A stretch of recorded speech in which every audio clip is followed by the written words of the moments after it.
Di saat investor Cina mulai mengeluh soal iklim usaha Indonesia, Amerika justru mendapat pengecualian dalam aturan devisa ekspor Indonesia. Indonesia selama ini dikenal memiliki politik luar negeri bebas aktif. Artinya, Indonesia tidak secara resmi memihak blok tertentu. Tidak ke Cina, tidak juga ke United States. Namun belakangan ini, muncul beberapa perkembangan yang membuat banyak orang mulai bertanya, apakah Indonesia sedang mencoba menjaga keseimbangan geopolitik atau justru mulai menghadapi tarik-menarik dua kekuatan besar dunia? Untuk memahami situasi ini, kita harus mundur sedikit ke era Joko Widodo. Di masa Jokowi, hubungan ekonomi Indonesia dengan Cina berkembang sangat cepat. Cina masuk besar-besaran ke sektor smelter, nikel, hilirisasi, kawasan industri, kereta cepat, hingga baterai kendaraan listrik. Alasannya sederhana, China datang membawa modal besar, teknologi, dan keberanian masuk ke proyek-proyek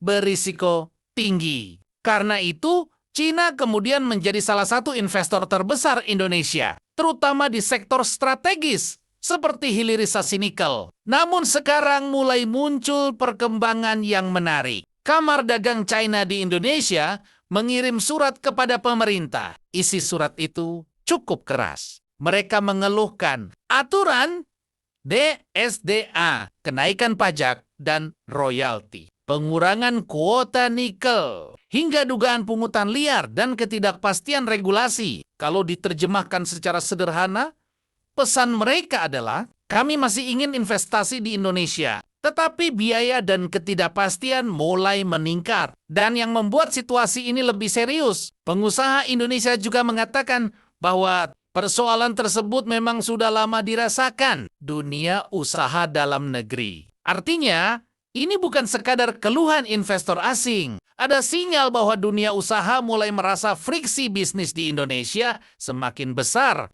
Namun di saat yang sama, hubungan Indonesia dengan Amerika justru terlihat semakin aktif. Salah satu yang paling ramai dibahas adalah aturan baru DSD. Dalam aturan tersebut, Amerika Serikat disebut mendapat pengecualian atau fleksibilitas tertentu terkait retensi devisa hasil ekspor, dan disinilah pasar mulai membaca pola yang lebih besar. Karena di saat investor China mengeluhkan regulasi yang makin ketat, Amerika justru mendapat perlakuan yang lebih fleksibel di aturan devisa. Bukan cuma itu, Indonesia dan Amerika juga mulai memperkuat kerjasama perdagangan, termasuk sektor pangan dan komoditas seperti kedelai, gandum, dan beberapa sektor strategis lainnya. Lalu muncul lagi perkembangan berikutnya. Indonesia dan Amerika mulai memperkuat kerjasama pertahanan. Salah satunya lewat rencana menjadikan Kertajati sebagai hub maintenance pesawat Hercules regional. Dan ini bukan sekadar bengkel pesawat biasa. Dalam dunia militer,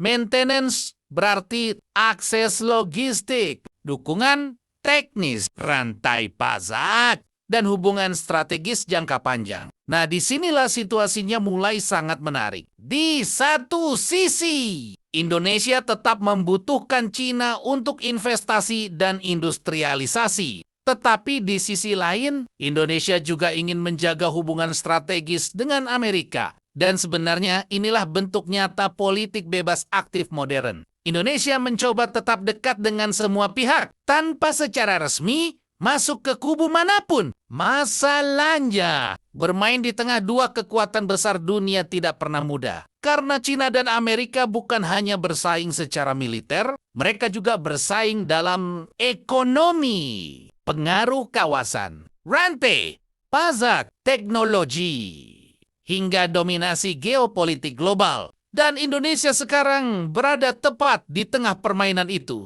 Kalau terlalu keras terhadap investor, modal bisa mulai berhitung ulang. Tetapi kalau terlalu lunak, negara bisa dianggap kehilangan posisi tawar. Punchline-nya sederhana. Di era Jokowi, China menjadi mesin besar investasi Indonesia. Di era Prabowo, Indonesia tampaknya mulai mencoba menyeimbangkan pengaruh itu. Dan Pertanyaan terbesarnya sekarang adalah, apakah Indonesia sedang memainkan politik bebas aktif dengan cerdas, atau justru mulai masuk terlalu jauh ke tarik-menarik dua kekuatan terbesar dunia? Menurut kalian, apakah Indonesia saat ini berhasil menjaga keseimbangan antara China dan Amerika, atau posisi netral itu justru semakin sulit dipertahankan?